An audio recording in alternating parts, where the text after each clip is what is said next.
It's Slate Night, the Film Fan Podcast.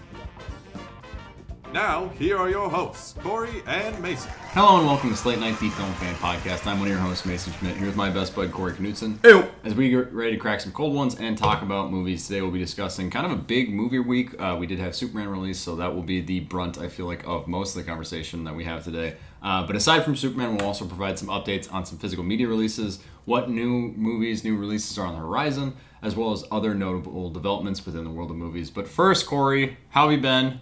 Happy Superman week, and what are we drinking today? Happy Superman week.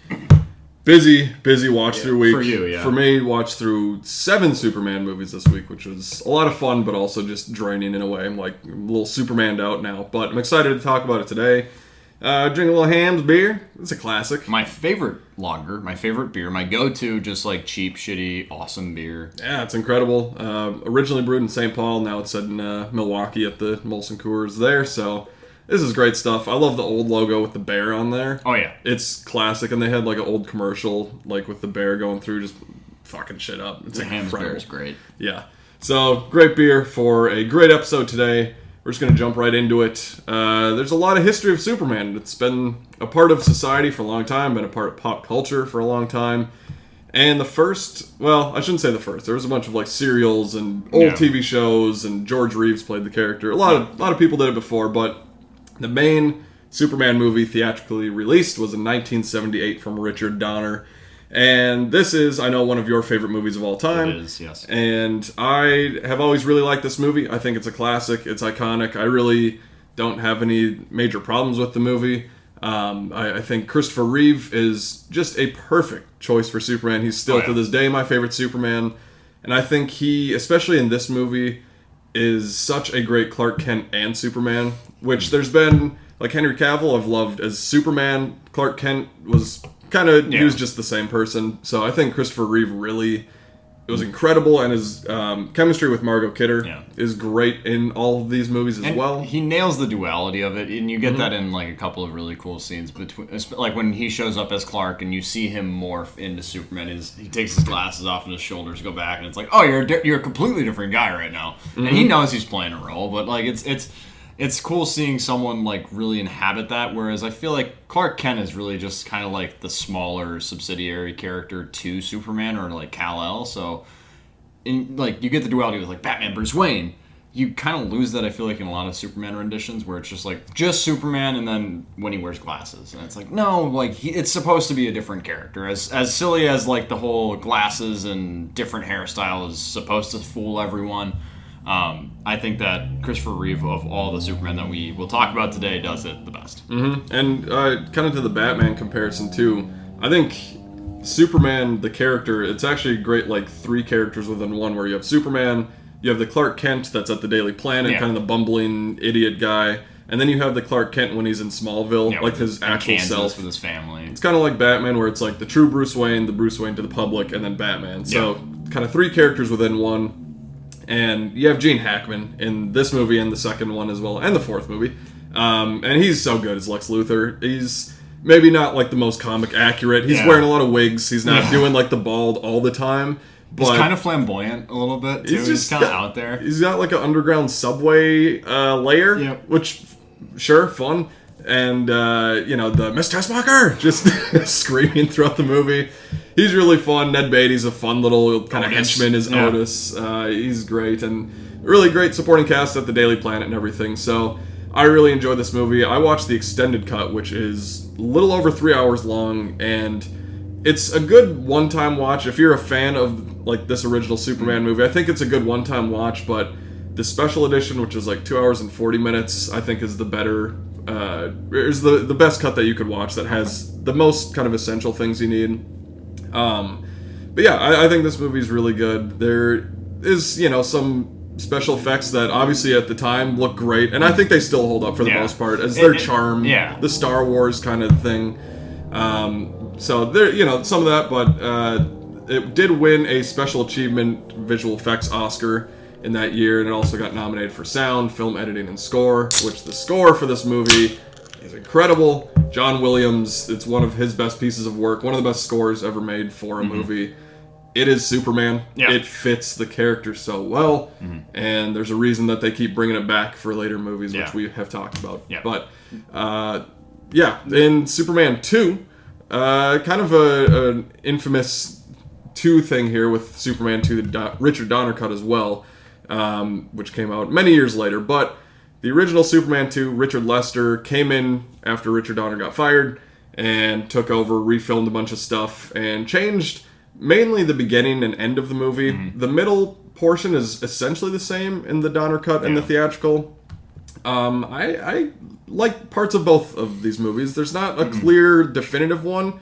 I like them about the same, and like the issues I have are mainly in the same in both of them. And I think that with this one, the switch, like Clark giving up his powers, and then he goes to a diner and gets his ass beat, and then he goes right back to get his powers back. It's within 10 minutes. Yeah. It's so quick in this movie. But I really do like this movie, too. It's definitely more Superman throughout the movie and more fun action scenes. You get the origin story of the first movie, so you have a lot of time on Krypton and then at Smallville before he actually becomes Superman. So this movie, you get Terrence Stamp as General Zod, which is a lot of fun. You see him set up in the first movie, and then you see him just wrecking shop.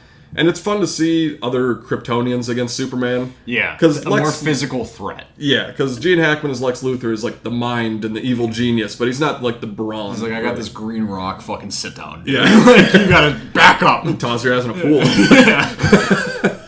With the chain. Yeah. But so it's fun to see those scenes there. There's the great fight in the city there where just they're wrecking everything. They're throwing into like Marlboro signs and Coca-Cola things. So I like Superman 2, the theatrical cut. I think the beginning part in Paris is kind of dumb. I don't love that. There's a weird thing where Lois is like tracking the story of these terrorists at the Eiffel Tower, and she decides to climb onto the bottom of an elevator to get up to the top, but doesn't really have a plan, and then Superman has to save her. They take that out of the Donner cut, and then at the ending of the movie of both is pretty different. Superman 2, it ends with Clark doing a kiss that wipes her memory, which, that's comic booky bullshit. Don't love that, but I also don't love the ending of the Donner cut. Right, which is him spinning around the globe again to turn back time. Yeah. So, I guess that's his MO, I guess. Yeah, he's got one move. You know what, if I could do it... I fucked it up again. In terms of real life, if I could do that, I'd be doing that shit all the time. Yeah. But in terms of movie, I know that, Donner had initially planned on doing it for the second movie, so I get why he did it, but... So I don't love the ending to either of them. I think you could do, a combination of these two movies in a weird way. Yeah, you have to do a recut of it. All right, now we got the Donner cut, which I like a lot of aspects of, and then you have the original theatrical cut. It's like, all right, well, I still don't, I have the pieces all together, but I don't have, that all in one cohesive movie, so it's like, I can kind of pick and choose, because Superman, it's... The 1978 movie is my 53rd favorite film of all time, has my favorite score in any film ever by John Williams. But my one only negative with that movie is I don't even love the ending in that movie of spinning back the globe. It works, it's fine, and that's the most dated aspect of the movie. I'm like, well, that's not how fucking time works. Okay. So I don't love that ending in the original. And then to see it brought back in the Donner cut, which at the time when I watched the Donner cut, it was everyone being like, this is the definitive version of Superman 2. And I was like, oh, okay, I'll check it out. And I did really like it, but then it's like, this is the same exact shit. Mm-hmm. So it's always thrown me off, but I'm happy that you were able to watch both. Did you watch both in one day? Or how did you? Oh, I did. God, I watched the theatrical cut in the morning, went to work, came back and watched the Donner cut. Just the same movie twice, kind of. Pretty much. And they really are very similar, like I said. The kind of another main difference throughout is the tone that Richard Lester took with the theatrical cut. More campy. A little bit more campy. There's a few more jokes in there that don't quite work. And the Donner cut's a little bit more akin to the tone of the original movie. But back to the ending of the original movie, too. I really like that they actually kill Lois for a second. Oh, yeah. She's that's a terrifying scene when she's in, the crevice and, she's in her car, the dirt's coming in. Yeah. And you kind of keep waiting. You're like, okay, Superman's going to get here. Yeah. Right? But he's like trying to fix everything else. He's like at the core of the earth doing shit. And she dies. Yeah. And he just when freaks out. Gets there and you just see him just like shaking pissed. It's like, and then he just like blasts off into the sky. Like the look of it still works for me. And the idea of it is the thing that kind of wavers on it. But the execution overall, I think, is better than the actual idea of it. Because then I immediately am like, well, you can't, like, spinning back the rotation of the Earth isn't going to change time. Like, okay, whatever. But the acting in, honestly, all of the Christopher Reeves movies, with Christopher Reeves specifically, his portrayal of Superman is just perfect. And I love it. And getting that, like, that's a good thing to highlight of, he fails initially. And he lost Lois. Like, it's like, oh, damn. And that rage that sets in, it's like, oh my God, okay, you're scared right now. Yeah, like in this first movie that they did that is, I really like that. There is kind of a funny thing in that first movie too, in the extended cut. So he stops like a dam is coming to the city, and he stops it with a bunch of rocks. And this like village, they had been needing water in their village for a long time, and you see it in the like theatrical cut of Lois interviewing this like Native American guy in this village. And he's like, yeah, we just don't have like water in this place anymore, or whatever. And then in the extended cut, they show that once Superman stops the dam, like water starts to trickle down to their village, and they get it, and they're all happy down there, whatever. And then like 3 minutes later, Superman turns back time. So it's kind of so they don't get that. They don't get the so water. They're fucked again. And we still don't have water. Yeah, so it's like I see why they took that out of. And so it's just like a funny thing in the extended cut there. But I do really love those first two movies. I think they're great. They're very iconic. If you had to sit down and watch one of these versions, which one would you be which one of the two is your definitive Superman 2 then, I guess?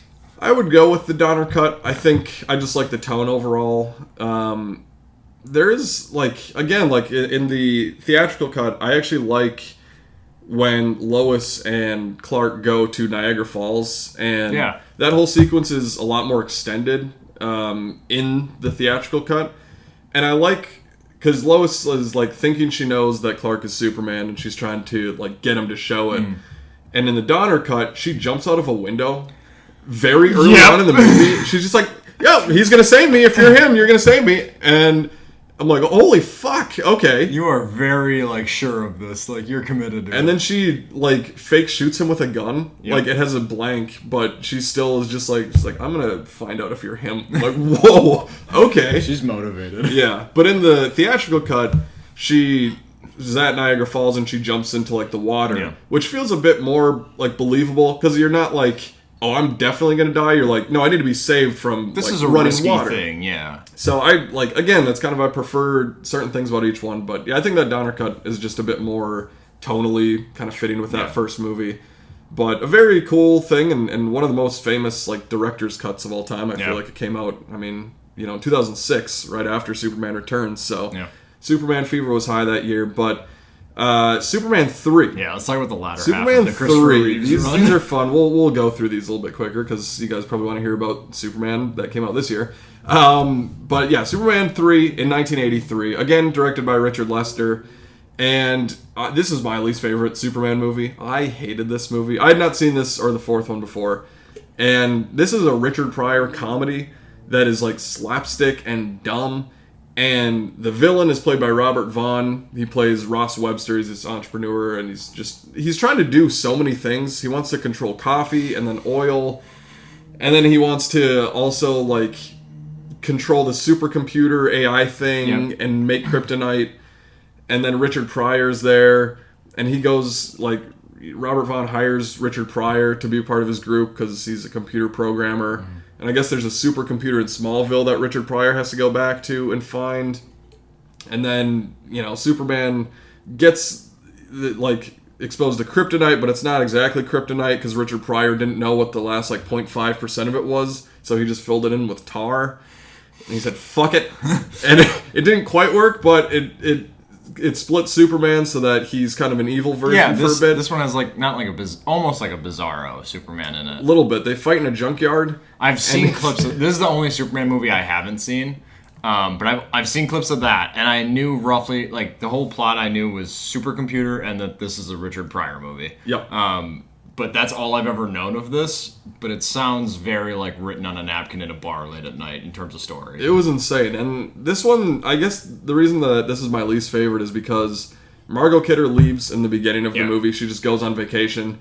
And you don't really get a lot of great Superman stuff. There's one good scene where he rescues people from this burning factory that's blowing up, and you get some good Superman moments there. But other than that, like, I don't mind the idea of, like, an evil version of Superman and, like, Clark fighting himself. Like, I think there's a way you could do it. It just wasn't executed well. He's just slapping him with scrap metal in the junkyard. It looks so dumb, and it goes on for so long.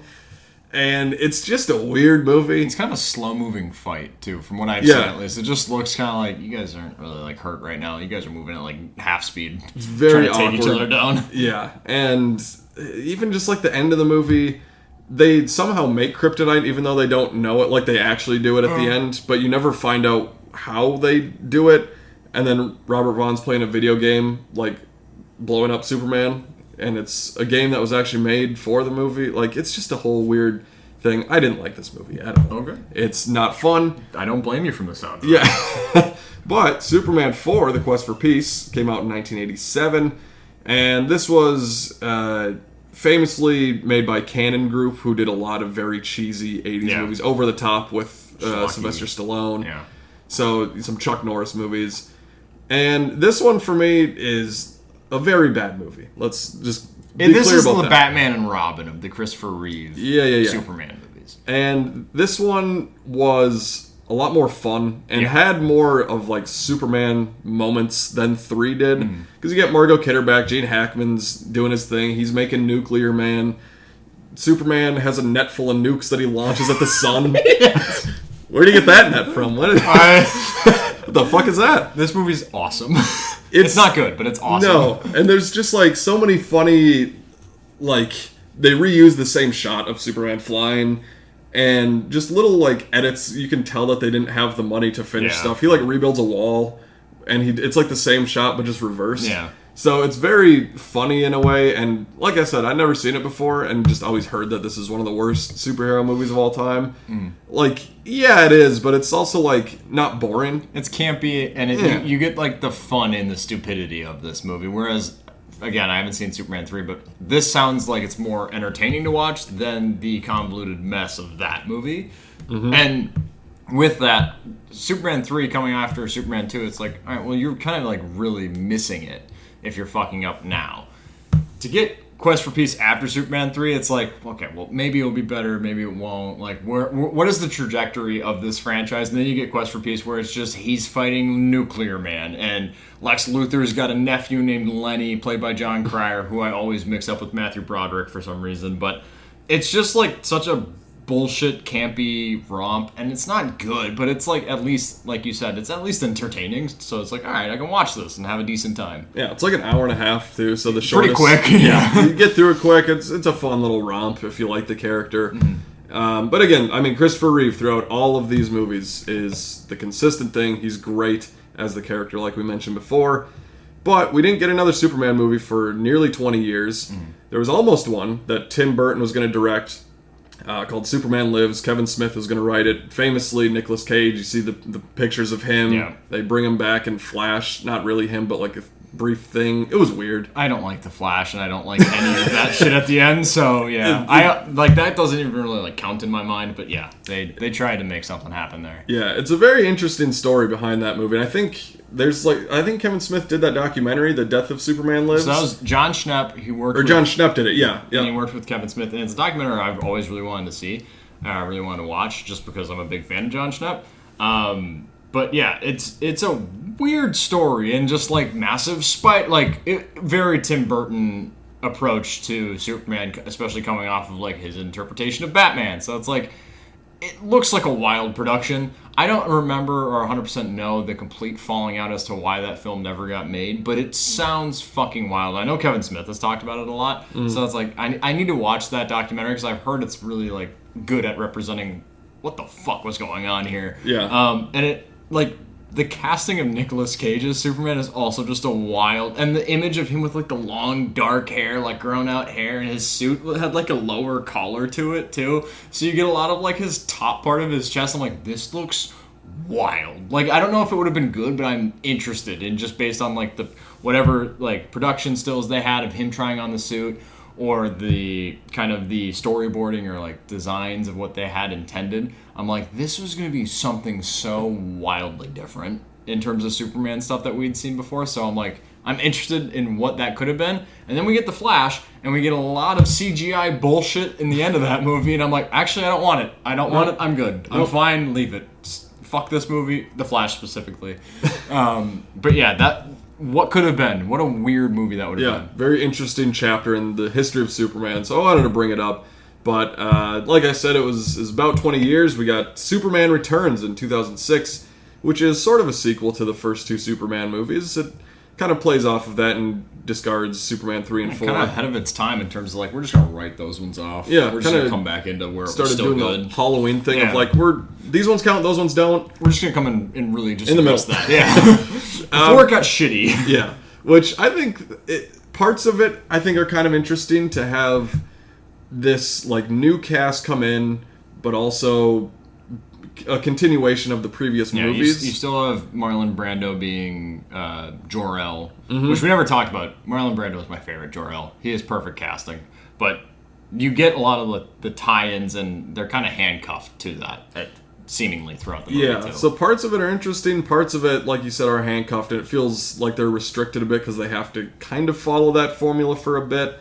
But, Bryan Singer came in to direct it, who's, kind of famously canceled, I guess, now. But he did, Usual Suspects and a lot of the best X-Men movies, I think, with 1, 2, Days of Future Past, and I actually like Apocalypse. I think it's pretty good. Apocalypse I actually rewatch a lot for not being the biggest fan of it, but still I watch it a lot. I think it's pretty good. But anyways, Superman Returns, I think, is kind of a bland movie. Yeah. It has a few good moments. The plane sequence at the beginning is classic Superman. Honestly, one of my favorite Superman saving sequences. I think it's really good. And I think Brandon Routh is good as the character. He, again, has the kind of bumbling kind of klutz in the Daily Planet. Kevin Spacey, who I know is your favorite actor, I think is all these jokes that just keep happening. I actually loved Kevin Spacey, and then all that stuff came out. I was like, God damn it! Like, it's like I used to love Louis C.K., and then all the shit that came out about him, and you're like, yeah, that all tracks. But damn it! And now it's like I can't say I'm a fan of him anymore. Otherwise, people get really pissed at me, and I'm like, okay, well, shit, okay. Kevin Spacey was a great actor. And then he did 9 Lives and all the other horrible shit he actually did in his personal life. So yeah. Whatever, we'll leave that at that. I think he was an okay Lex Luthor. Just from an acting perspective, I think he was fine. Yeah, I think he's a pretty decent kind of, again, handcuffed to the original, handcuffed to like the Gene Hackman portrayal, but I think he does enough in terms of like building off of it. Mm-hmm. I think the opening of the movie, or the early portion of the movie where he's like just swindling that dying woman of all of her money, I'm like, this is the most Gene Hackman Lex Luthor bullshit, and I'm like, I'm on board with that. Lex Luthor's main plot thing in the first Superman movie is a real estate scheme. So it's like, okay. Like, trying to blow up part of California. Yeah. I'm like, okay. Sure. So, like, I think Kevin Spacey as Lex Luthor in this film kind of works well for me. Mm-hmm. Yeah, I think most of the cast is pretty fine. Kate Bosworth as Lois Lane didn't quite work for me. I never felt the chemistry with her and Brandon Routh in the movie.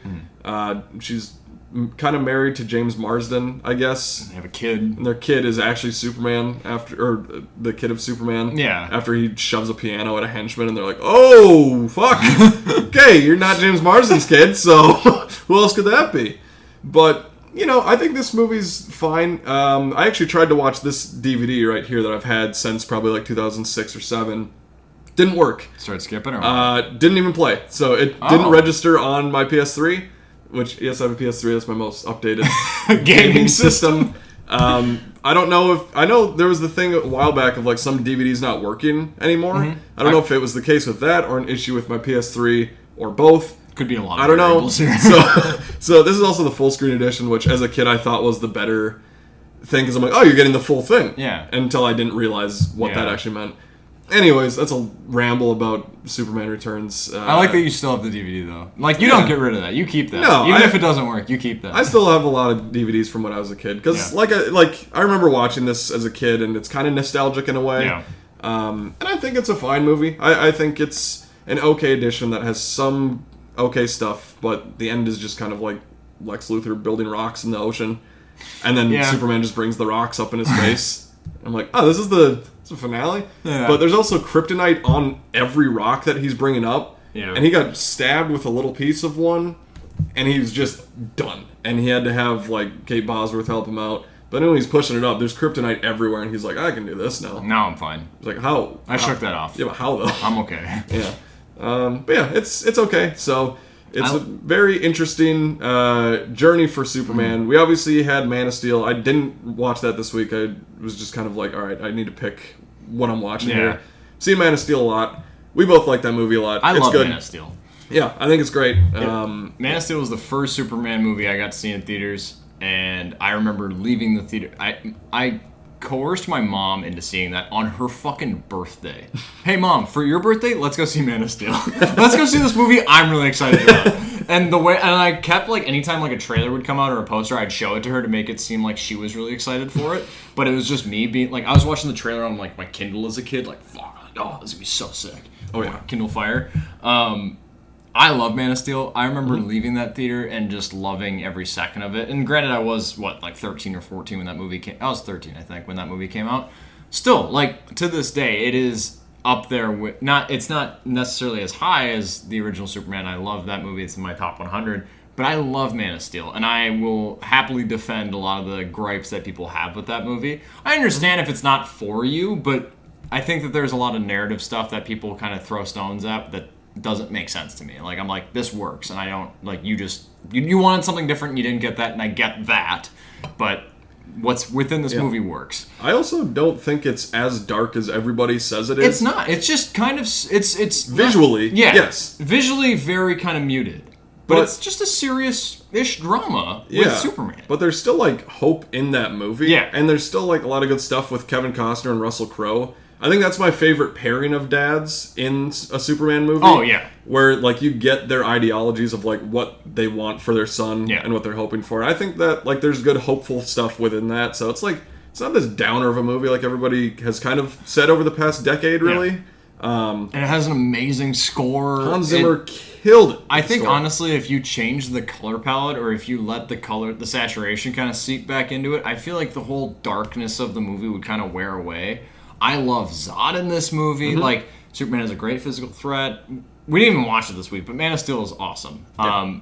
There's a lot of great Superman movies. Well, Superman 2, I think Man of Steel, and obviously the original Superman. And we'll talk about the 2025 one here in a minute. But Man of Steel, I think, yes, it kind of gave us the DCEU with faltering kind of films that came later. We didn't really talk about Batman versus Superman. I don't really consider that necessarily a Superman movie. It's more of a Batman movie. But it gave us Henry Cavill. And I think he is a exceptional Superman. Yeah, he's not like the handling of Clark Kent at the Daily Planet or like that more facing Clark Kent within the Man of Steel movie doesn't really come through as much. You get him like more towards the end. But I think in terms of really giving us a modern day representation of what that origin looks like and the epicness of it and the scale of him being a god works so well for me. So Man of Steel, I love. Had that going into it. I've had a lot of Superman movies that I've been a big fan of. Quest for Peace being kind of dog shit, but still fun. Yeah. And Returns kind of being a snooze fest, but like kind of in line with that same story-wise, at least with the Christopher Reeve film. So a lot of anticipation for the new one to see kind of what different we get from it. Yeah. Last time we saw Superman was in the post-credits scene of Black Adam, so... That's sad. Yeah. I remember after that we were like, oh, he's coming back. Then they just announced it that he's coming back, and then they're like, actually, this isn't performing. James Gunn's taking over. James Gunn's taking over. Thing. We're not doing any of that. We know that you guys were all waiting for Henry Cavill to come back. He's coming back, and he was in that post-credits scene. Now he's gone. He's not coming back. That's it. And that's how we got to Superman 2025 after... about a half hour of talking about the history of Superman, which I hope you guys enjoyed, because... or just skip ahead of it. Yeah, whatever. We don't care.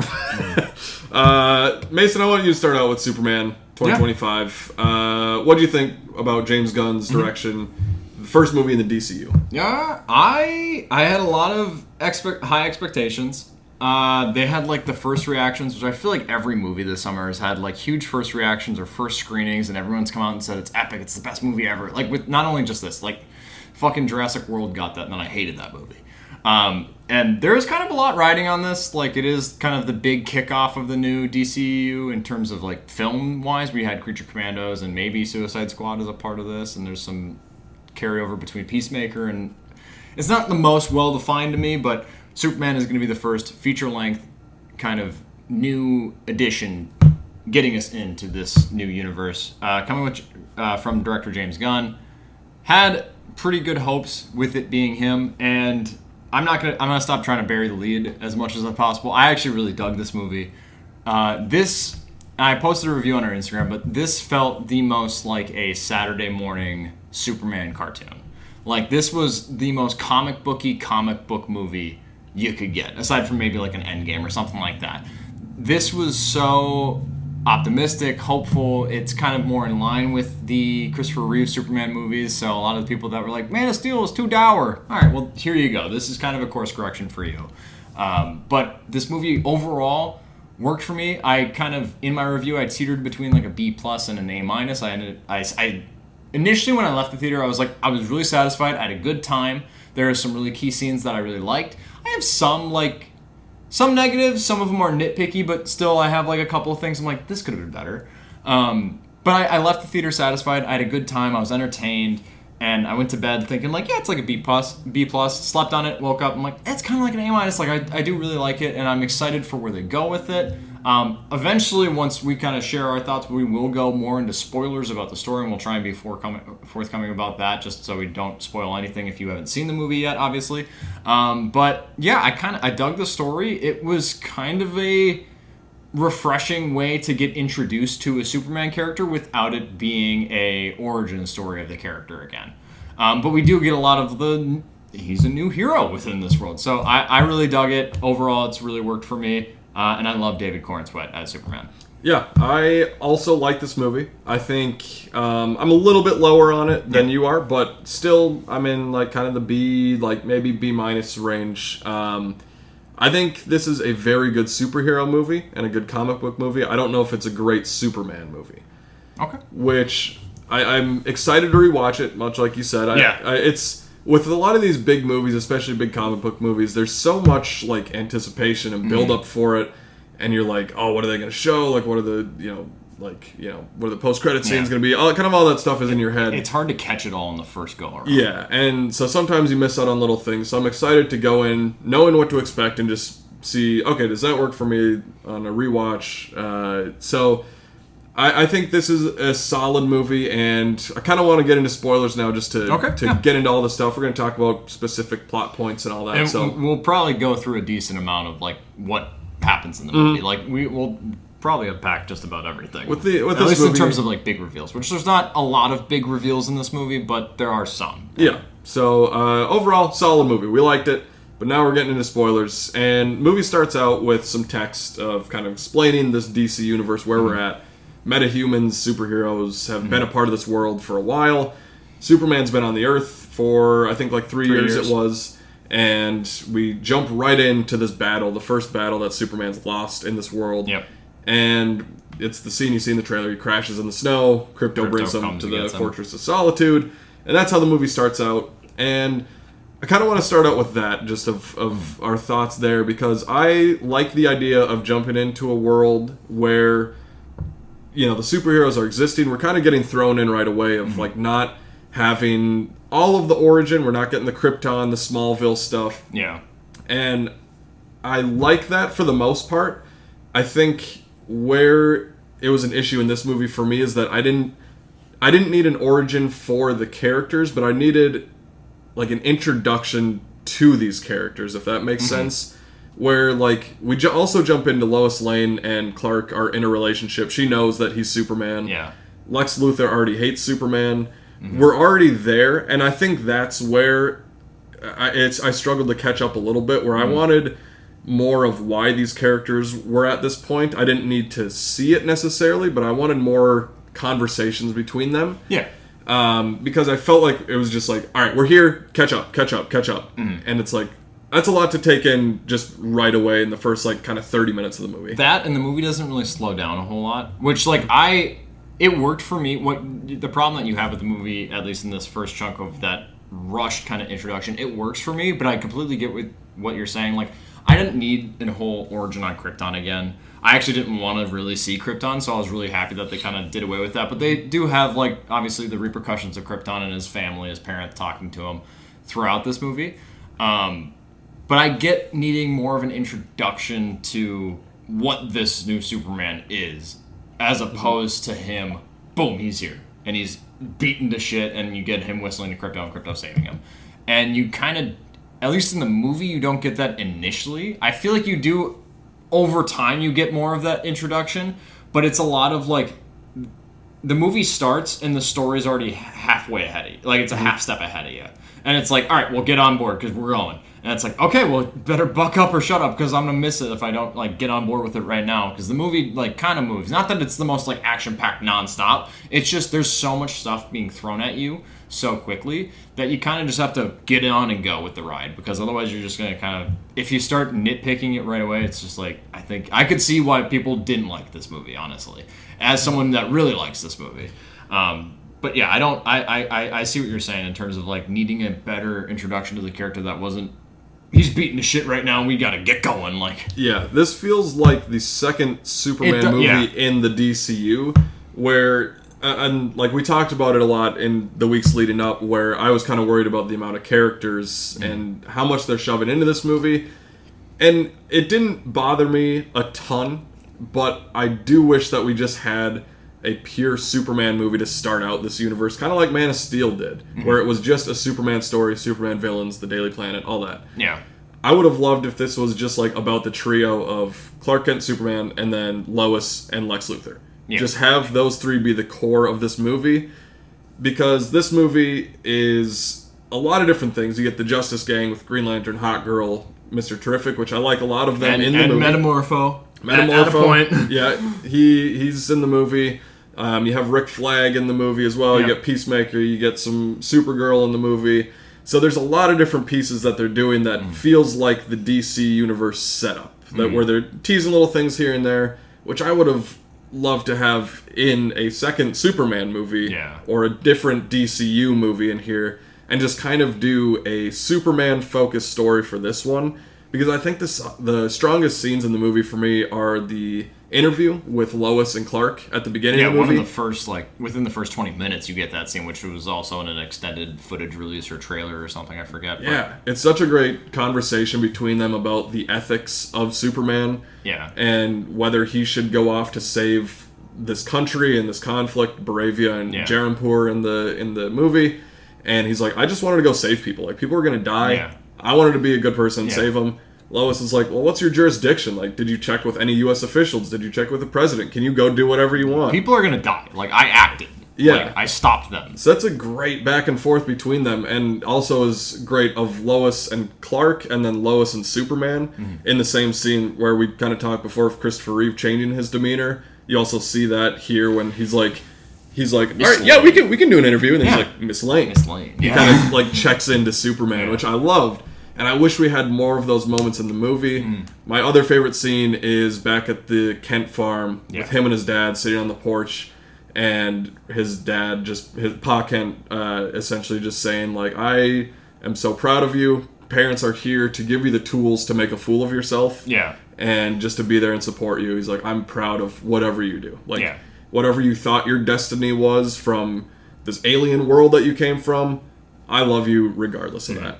No, I mentioned I'm happy that they didn't start on Krypton and we didn't have like a huge backstory to that, but I do like that you have the influence of Krypton with his parents speaking through him through this video. I like that influence kind of and how it trickles out, and what you kind of find out about that video, that recording that he has later on is really interesting. Of like, yeah, hey, you're our son, we're proud of you. Go to this new world. You're our treasure. Like, we want you to survive. And then you get the latter half of the video of, we're sending you to Earth. These people are simple. Rule over them. Kill them if you need to, basically. And then when that comes out and everyone's like, holy fuck, is he a threat? Which, like, I get having that motive, or, like, if you're already on the fence, at least within this world of, is Superman a hero or not? He's doing all these heroic things, but if you're still, like, on the edge, and then you hear that, I could see that would push you the other way and be like, he's just trying to dupe us. He's out to get us. But part of me also, like, questions that. I'm like, really? Like, he's stopping conflicts. Would he do any of these things? Like, it's just, it felt kind of like a faulty argument to where I'm like, I can see why some people would be afraid of him, but to think he is outright a threat felt weird to me. And the idea of, like, him saving and, like, that conversation between him and Lois Lane of, like, who gave you, like, clearance to go do this? What is your jurisdiction? I'm like, we've kind of gotten this in other comic book movies. You get it with, like, the Sokovia Accords in Captain America, Civil War, and all Batman that stuff. v Superman. And Batman v Superman. So it's like, I don't know if I need that story again. It worked for me, but the whole Baravia, what's the other country? Jaranpur. Yeah. That whole conflict, when the movie starts, that is the pressing conflict. That's what they're in the middle of. And then it kind of takes a backseat to just kind of become like the B plot.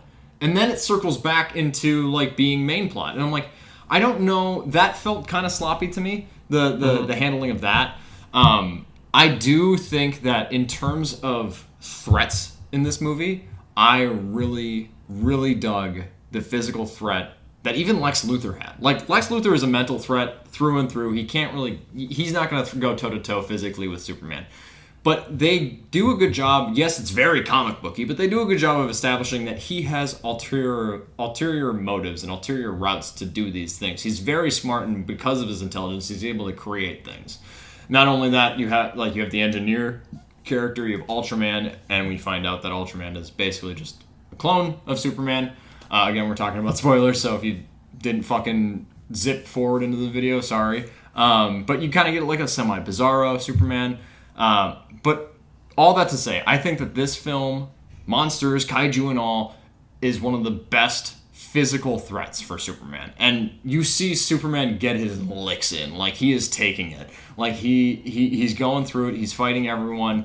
And I like seeing a Superman that has something that he feels he needs to prove to people. So while I'm like, I don't care too much about the Baravia and, like, the whole, what's your jurisdiction thing, I do like the idea of this is a Superman that still is proving himself.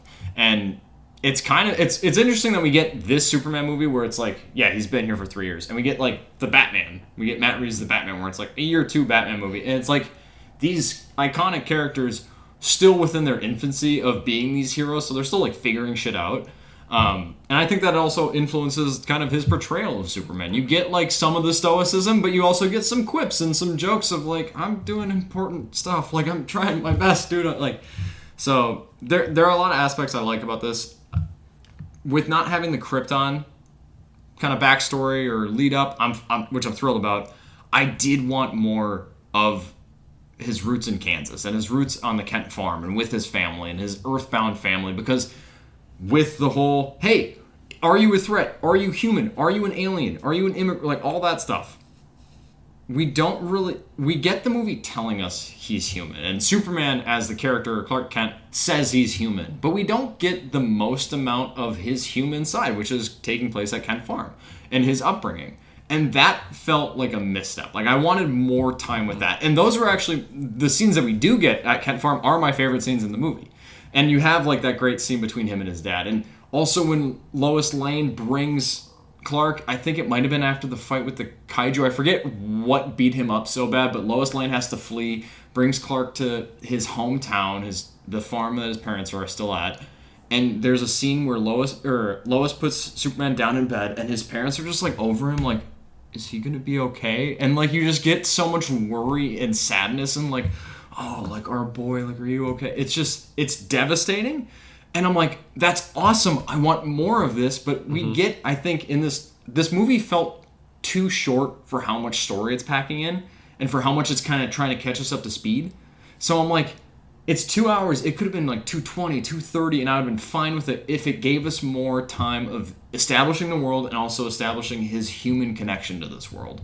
giving us more time at the Kent farm, giving us more of, like, again, not an origin story, but more of like an introduction to this character, as opposed to, boom, movie's going, here you go, here he is. It's like, okay, well, I'm already playing catch up in the first 5 minutes. Like, damn, all right. And you don't, like I said, it's nonstop, so you don't have a whole lot of, like, slow down in the movie, which is good. It's entertaining, it's well paced, but it's like, I do need some time to kind of get to know these characters before I'm just, oh, this is what's going on. It's like, okay, but, like, I'm still trying to figure out if I care about these characters. Like, give me a second. Yeah, I 100% agree. I wanted more Clark Kent. We really just get him in one scene at the Daily Planet at the beginning of the movie, and then from then on out, it's pretty much Superman. Which I would have never anticipated. Like, it is very much like 5% Clark Kent in this movie, 95% Superman. You get so much Superman in that movie, which if you told me this as a kid, I'd be like, this is going to be the best Superman movie. And I still really like this movie, but I'm like, I need more Clark Kent to balance this out. I need to understand why I care about this guy. Yeah. And I think another sort of issue I have is I like James Gunn as a director a lot, and he's great with team-up movies, but that's why I was a little bit worried with this one of, like, I want this pure Superman movie of just him and kind of the core group, and we're doing this kind of team-up thing through a lot of it, or a lot of characters that he's handling, which he does a good job of. And that's kind of what going back to when I said it's a good superhero movie, but not a great Superman movie. Yeah. Where there's so many fun scenes in this movie, like Mr. Terrific's action scene where Lois Lane is, like, in this bubble, and it's from within the bubble that you see him just wrecking people with, like, all these drones. It's really fun. I like the song choice in there. But it doesn't feel like it fits in with the Superman story. Yeah. It feels like it's a really fun superhero moment, and it's a great, like, Mr. Terrific, I thought was great. He was one of the standouts of the movie for me. Oh, yeah. But again, just kind of that, and then a lot of some of the tone, too, of just jokes coming in at times, and, like, there's a big climactic moment at the end with Lex and Superman has kind of a corny speech where he's like, I'm a person, I wake up and I make mistakes. I'm like, okay, you're telling me this, but again, like, we're not seeing it. And then Crypto comes in and, like, starts beating up Lex. I'm like, just let this moment sit. Just please. Yeah. You don't need a joke every 2 seconds. Like, we can, it works with the Guardians. It works with the Suicide Squad. But just give it some time to sit. Give us some more of those small moments, because those are my favorite scenes of the movie, and we needed more of them, like you were saying. Yeah, I see. And I heard that gripe going into it. As I tried to not watch a whole lot of reviews as I was getting Superman out in the build up to this movie of, like, all the first reactions, every reviewer, all the movie pundits that I consistently watch. I feel like all they were talking about was Superman, to where I was like, I'm excited for this movie, but now I'm already getting annoyed by this movie. So I'm like, I need to stop watching everything. But the one thing that I did consistently hear from some reviewers was that the tone, or at least the jokes, and it being too jokey, I disagree with that. I thought the tone worked exceptionally well from the get-go, and it gets you into it. The jokes never felt like it did a disservice, but with that scene. And it felt like we have Superman giving this big speech, and it's towards the end, and then you have Lex Luthor, like, doing some sort of rebuttal, but then Krypto's basically Hulk in the Avengers to Loki. Just like, boom, boom, boom. Like, shut the fuck up. You can't talk right now. And it's just like, okay, like, I could, like, didn't need this right now. So I don't agree overall with it being too jokey. I thought the movie was really funny, actually, and it had a good tone, and it sets it up pretty well early on, and it's pretty cohesive for me, at least throughout the rest of the movie. But in that instant, I'm like, doesn't work. Don't need this. I did overall like Crypto. That was the thing that I kind of went into the movie being, like, a little hesitant about, just because I'm like, I don't know if I need Superman to have a super dog in this movie, or how do you make that really believable? Overall, Crypto really worked. He wasn't in the movie as much as I thought that they were going to make him. From the trailers, I was like, this is going to be a co-lead. That's going to be him and this dog. And then you get the clip of, like, where's the dog? When Lex takes him. So it's like, is this going to be, like, the plot to this movie of just Crypto? But I liked Crypto. He wasn't in it as much, and I think when he was, it worked. But that one scene, I'm like, I don't need this right now. Yeah, I actually didn't need Crypto in this movie. I think it's one of those, like, characters that you could remove and nothing really changes, and it is just a bit more focused. It does tie into what we find out in, like, the last, like, 15 minutes of the movie. That Crypto isn't his dog; it's actually his cousin's dog. Yeah, and I think even just, like, the opening scene of him crashing, and, like, you see the text, it's the first battle he's lost, and he's bleeding, and he's just, like, trying to recover, and then Crypto comes in, he's jumping on him, he's bouncing around. I'm like, okay, like this is how we're starting Yeah. the movie. I kind of want to sit with this, like, oh fuck, Superman just lost a fight. We don't know what's happening, but he lost. So it's just that of focusing the movie a bit more, and I think that extends to the final scene. You kind of mentioned this whole conflict between Baravia and this other country, and Superman tried to stop it, before the events of this movie, and then we get here, you get the kid holding up the Superman flag, which I love. That's great iconography. Superman. And I think the movie would have been a lot stronger if they ditched the pocket universe stuff. Because I don't love, I'm fine with Metamorpho, but if that was all just cut from the movie, and you don't have that, and you don't have Metropolis being split in half like every other superhero movie, that's just kind of like... It's not a skybeam, at least, but this entire city is about to be turned upside down in, the span of 10 minutes. Pretty quickly. And it's just we've seen that in superhero movies before, so if we had Superman actually at that battle, and we see this conflict going on, instead of just the Justice Gang going there and Green Lantern giving middle fingers with his hands or whatever.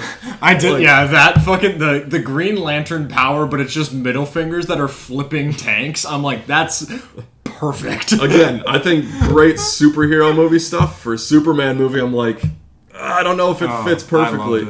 But as a superhero movie, I thought it was really fun. But having him there, and I think they kind of missed an opportunity to have Superman show up with that kid holding the flag. I thought that too. And that's why I think he should be there with that conflict, because they set it up in the movie. That's what Lex Luthor was planning, to try and kill Superman and, make the public hate him and everything.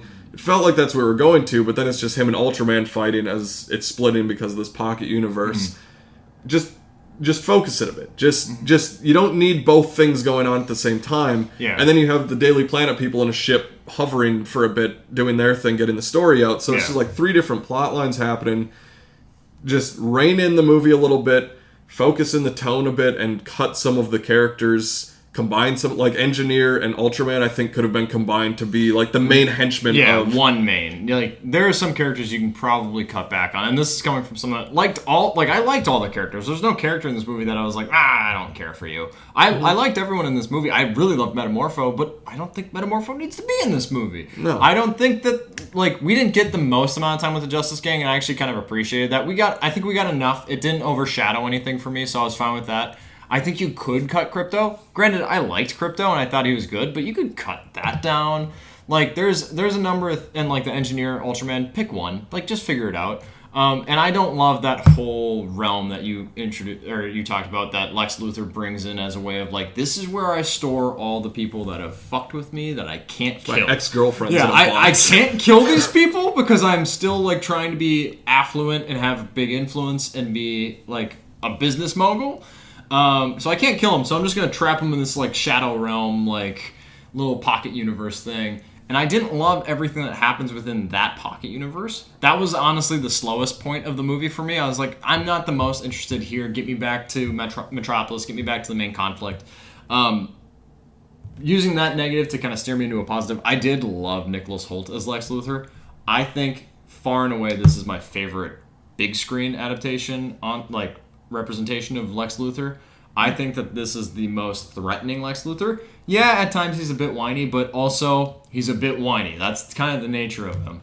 I do think that Nicholas Holt's voice, I was like, it's kind of the same as when they cast Jesse Eisenberg. I'm like, how can I envision this man talking? And then when I got to it, it took me a second to get into okay, because Nicholas Hoult doesn't have the lowest voice, and I always picture Lex Luthor being a little bit more stoic.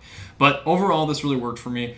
I was able to gel with the character pretty well, and I like the main conceit of him looking to get basically validation from the U.S. government of I can take this man out, and him trying to prove that he's a threat.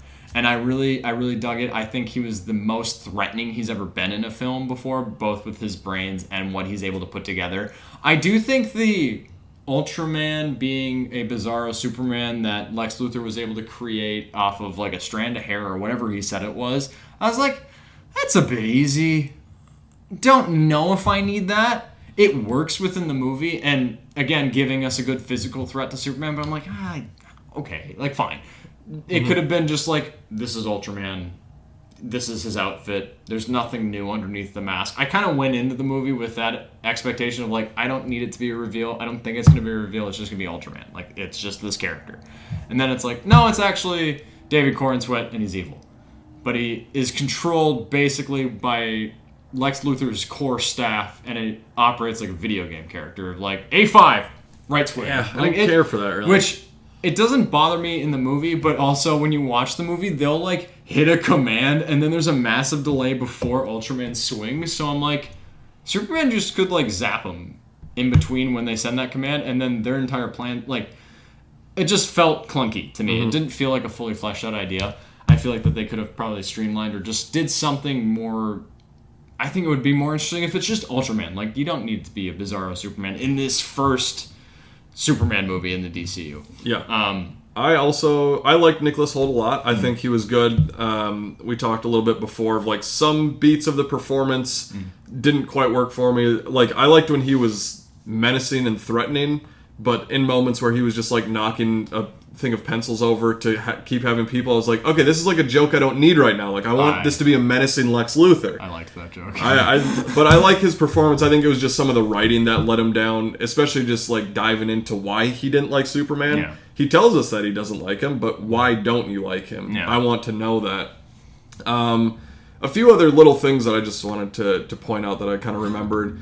Going back to the tone a little bit, the scene where Lois and Lois and Superman are talking, and in the background the Justice Gang is fighting like this orb type thing. I don't really know if they said what it was, but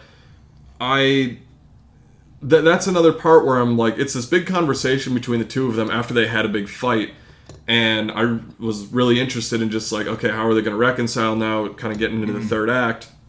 And it's just this background distraction of like Green Lantern just hitting him with a bat and like Hawk Girl doing this stuff. And again, like, it's kind of funny, but I want a Superman movie where I can get in these characters. I don't need a background joke distraction as it's happening. Like, just give me this. And that was like the first image they released of this movie too, with that background big part. orb fucking thing in the sky. Which is like a great first look, I thought. And now that we have the context of it, I don't love how that scene was executed, because I just want these relationships. I want these scenes where James Gunn's like, all right, let me not do a Guardians, a team-up thing, and just settle down for a fucking second. Let these characters talk it out. One other thing, there's, I guess, a group of monkeys in a pocket universe that tweet out things about Superman. Okay, that is... I forgot about that until... What? That is stupid. What? That is dumb. That is a dumb idea. What is that? Like, that's very comic booky, but not good. Like, that shouldn't be in a movie to me. That just feels like, hey, Zack Snyder fans are going to hate on us. Let's just make them shitty little pissed off monkeys in this pocket universe that are just mad tweeting, spam tweeting about how bad Superman is, and like they're working for Lex Luthor. And I'm like, that just...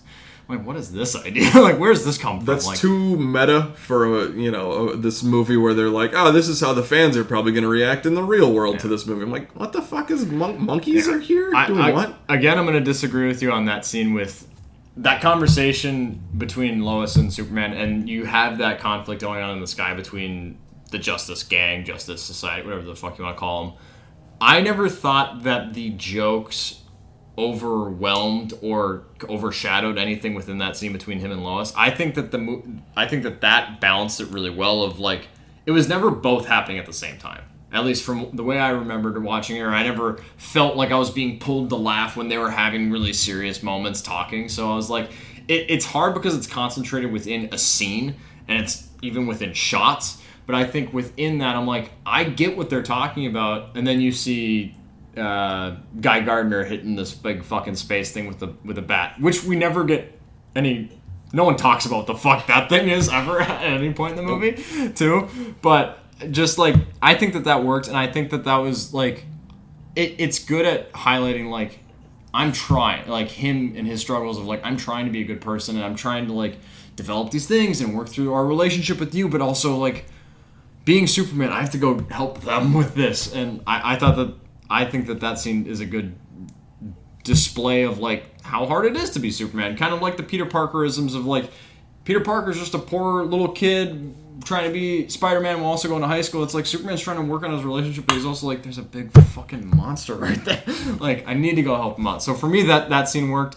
The one thing that didn't work for me in that scene is the window not being there, and how like they're like it's a ceiling to floor window of like what a glass pane should be there, and it's not. And I was like, who designed this? Like that's what it had me thinking about, as opposed to like the scene. I was just like, it's a weird window. Like how the fuck does he just like step out? And I'm like, Lois Lane, you're not like afraid that you're like 30 stories up, like no glass. I don't know. That a weird nitpick for me. Yeah, is there any other kind of things that stood out for you, at least within this movie, or do you want to kind of wrap this up and move into kind of more final thoughts on it? Yeah, I think I'll kind of do some final thoughts here. I guess we didn't really talk about Millie Alcock. Not much to say there. She shows up as Supergirl in one of the last scenes of the movie. She calls Superman a bitch, leaves drunk with the dog. Yep. Okay, sure. I know that's part of the comics of what they're adapting for the next movie, so I'm going to reserve judgment from here. Again, kind of in here, I don't know that it fit for me personally. I'm like, outside of this being a Superman movie, that's a funny moment. And I think that's like, oh, that's funny. Again, back to Superman. And that's kind of where I think I keep coming back to, and I've said it a lot of times, where like I think it's a good Superman movie, not a great one. Yeah. I think it's a good and very enjoyable comic book movie that has so many great, iconic Superman moments. Him saving the girl from like the truck that's exploding. Trailer shot still throughout the movie, like when that comes up, it's like, damn, that's so perfect. It's incredible. There's another moment where he saves a woman in her car, like he's holding a building. Also in another trailer. Yeah, and she drives away, and then he's like emerges from the smoke and the dust. Like it's just so much good Superman moments here. Those couple scenes we talked about, the good conversations between the characters, which I'm like, yeah, that's what I'm here for. I'm not really here for the Superman action. I'm not really here for Metamorpho's baby in the pocket universe. And I don't care about that. Like that's not what I'm here for. So I think that's my consensus, is that I very much enjoyed this movie. I liked it. I feel like I've kind of been dogging on it a little bit here, but I really like David Cornsweet, Rachel Brosnahan, Nicholas Hoult as the big three here. I think with a little bit better of a script, I think it would have been amazing for me. Just combining some characters, focusing it in a bit, and having a bit more of a Superman-focused story instead of doing a little bit of DC setup and then having a few different plot lines throughout that felt like we could have streamlined this a bit. But I enjoyed it, and I think that it's already very polarizing. A lot of people love it, hate it, in the middle. So it'll be interesting to see the legacy of this movie and where we go with the DCU.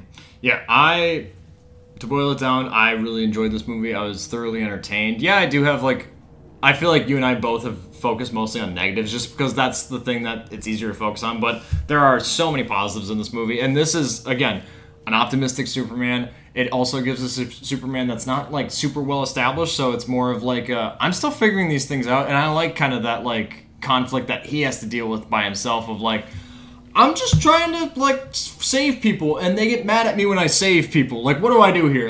You don't get, the stoic Superman from, the 90s cartoons and stuff like that, but I think that I can see the blueprint of this character growing into that, where he has a little bit more of that stoicism. And I actually really enjoyed that. I like seeing kind of his more, not quippy nature, but more his reaction to shit, and him talking with Mr. Terrific. They had really good on-screen chemistry. I loved Mr. Terrific in this movie, which was kind of a sleeper hit for me. I was not really... I never knew anything about that character. Nothing about the character. I was not heavily anticipating this character, and then I was like, yeah, you're not the co-lead, but you are my second favorite character in this movie right now.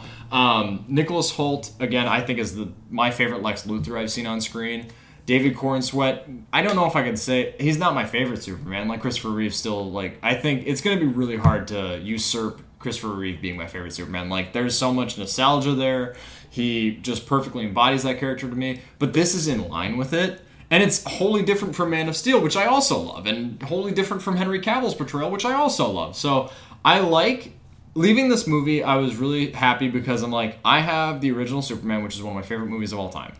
Love that movie. Nothing can touch it. I have Man of Steel, which I have so much nostalgia built into that, and I actually also love that interpretation of the character, but it's also wholly different from this new, very comic booky, very flashy, very hyper-optimistic, and a little more goofy representation of the character. I love all three of these different movies, and it's different interpretations of the character. If I was going to boil it down, my negatives of the movie is I think it could have been longer, 15 to 20 minutes. You could maybe streamline the plot, whether it's cutting down on some of the extra characters just to kind of help hold focus on Superman and more on Lois. I feel like Lois wasn't that big in this movie. Like, I feel like we didn't get a whole lot of Lois and Clark and their dynamic. We do get something like that. I was going to say interrogation, that interview scene, and we get some stuff of them at the Daily Planet when he is Clark, but I feel like we miss out on some of their relationship in this movie a little bit.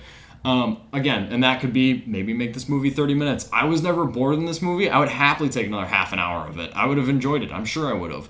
And I still liked all the characters, but I think you could trim down on it.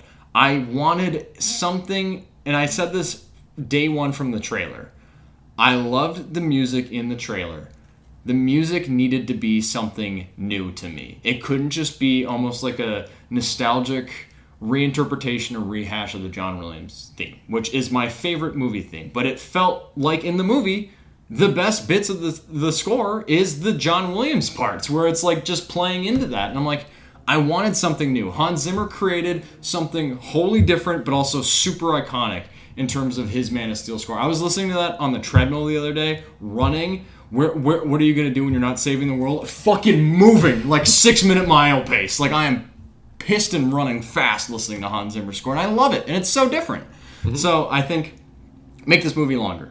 More stuff at the Kent farm. Trim down on some of the characters, streamline the story a little bit, and give me something more iconic in terms of a score that's new. So 4 kind of big-ish negatives, but I still overall left really satisfied, had a great time at the theater, really enjoyed this movie, would still give it that B+ to A- range, and I'm really excited to see it for a second time to see if maybe I like it more, because I know what to expect here, I know what I'm getting in for, and I know kind of where the characters start us off, because while I liked it maybe a little bit more than you, I don't disagree with you of when the movie starts, you just need to hop on board, and if you have really any hesitation, you're gonna kind of lose it a bit.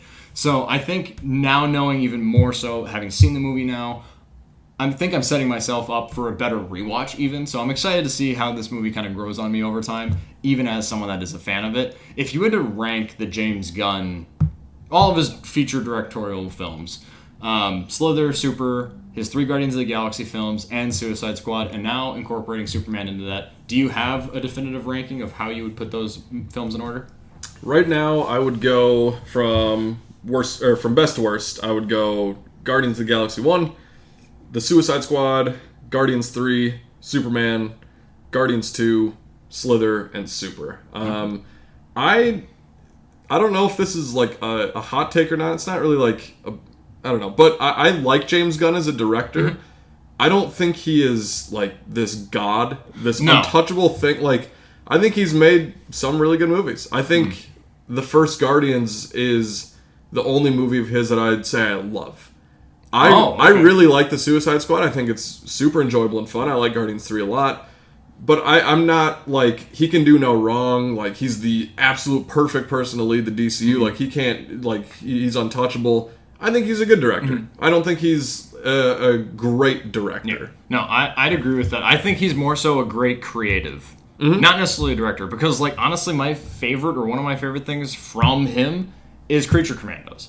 And he didn't direct. Like, he was a lot of the influence and the story behind that. But Creature Commandos was fantastic, not because James Gunn was there directing a lot of it. If I were to boil it down, which, like I said, I do agree with you. He's a good director, great creative, and I think he has really interesting sensibilities that are really unique to him. So you can kind of find his style in it. That makes it really endearing, at least with a lot of his movies. If I were to rank his films, my favorite is his Suicide Squad. That movie I love. I think that is one of the most rewatchable, fun times, and I hope, like, I still don't fully know if that's now a part of canon of this new DCU or if it's like half canon. Similar to Peacemaker, I'm like, I need you guys to kind of better define when stuff is canon or not, because this feels like Suicide Squad feels very much like it could exist in line with this new Superman movie, but Suicide Squad's my favorite. Guardians of the Galaxy 3 is my second favorite film. I love that movie. And then I'd probably put Superman. I really liked this movie. I don't know if I loved it, but I really did like it. And then I'd put Guardians of the Galaxy 2, probably Super, and then Slither. Super was the first James Gunn movie I'd ever seen, and I really was like, it's upsetting. Really, it's really sad, but I really liked it. And Slither, I was a little disappointed by. I know a lot of people like Slither, but I'm like, I've seen The Thing before, and that movie's 10 times better than Slither, and Slither kind of has a lot of the same story beats. But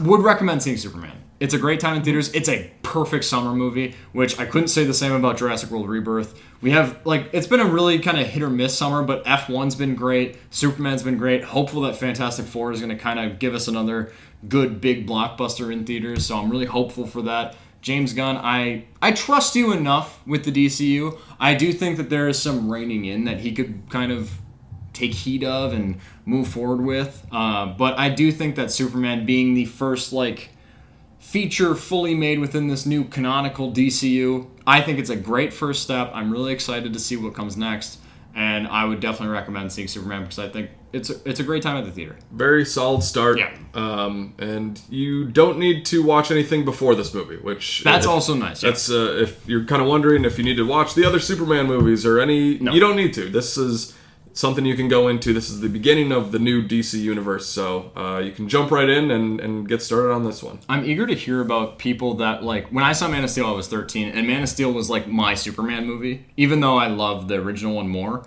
Man of Steel was the one I got to spend more time with and grow up with more.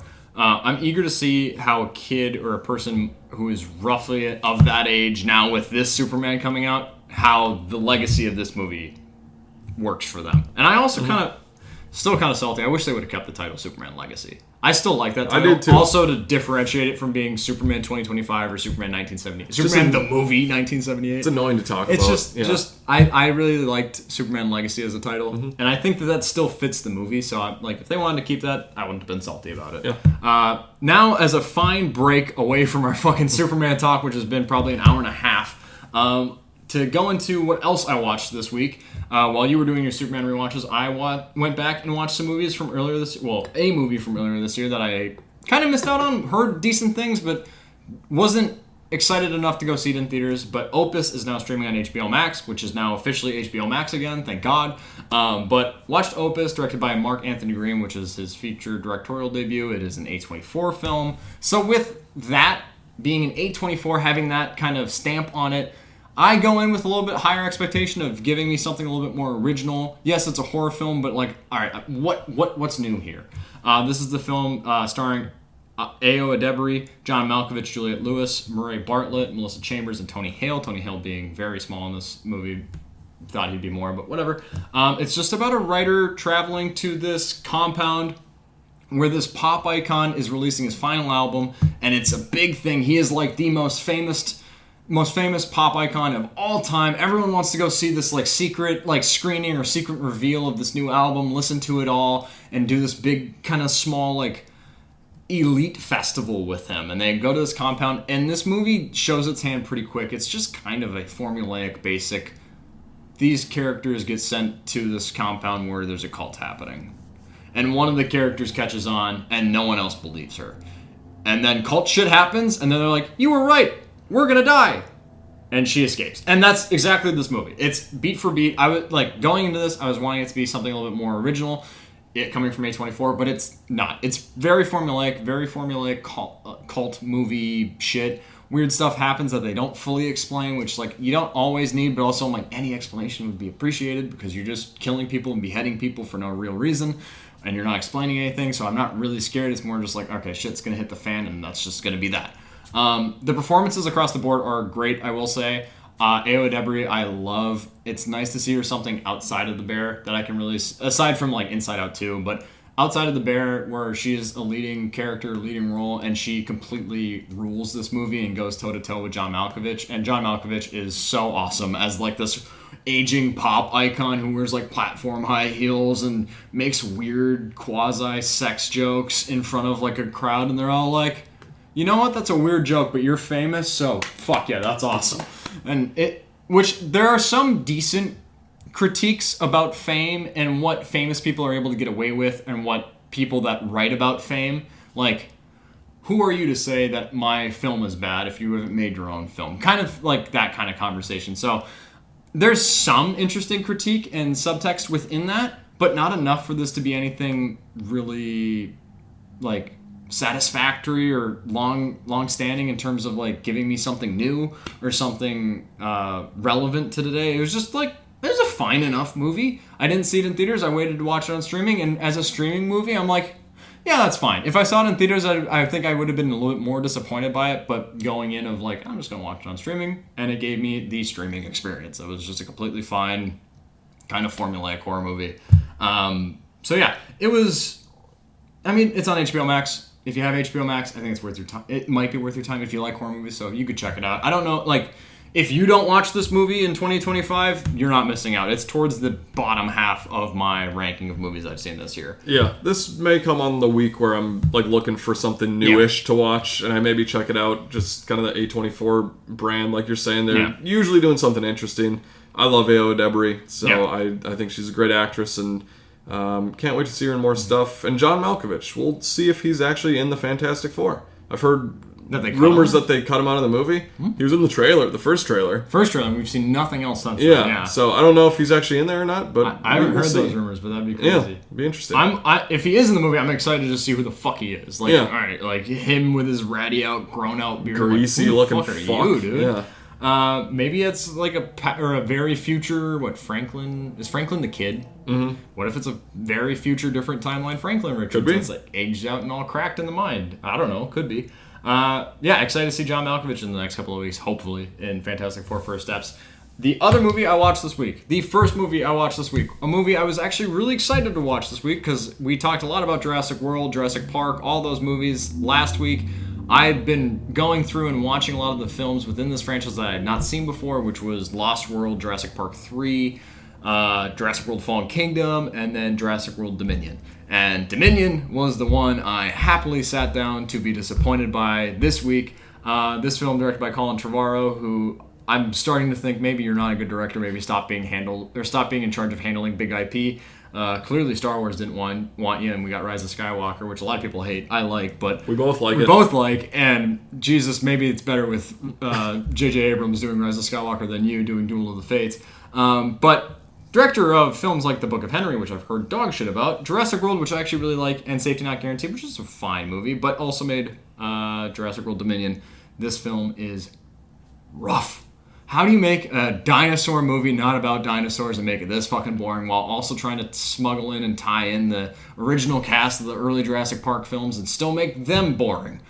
Well, Colin Trevorrow could do it. Like I said, we got Chris Pratt, Bryce Dallas Howard, Laura Dern, Sam Neill, Jeff Goldblum, DeWanda Weiss, who plays a new character who adds little to nothing to the plot. B.D. Wong's back again, why not? Campbell Scott is here.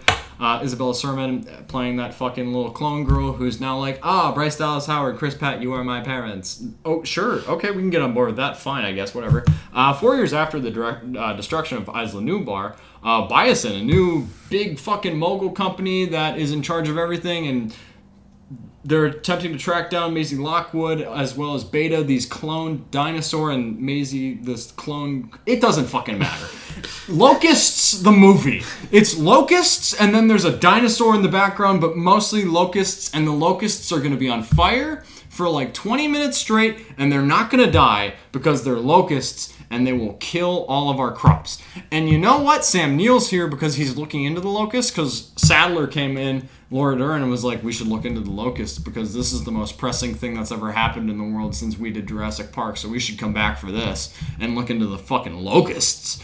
Let's go do this. Let's go have locusts crawl on us in the lab, and we'll light them all on fire. Okay.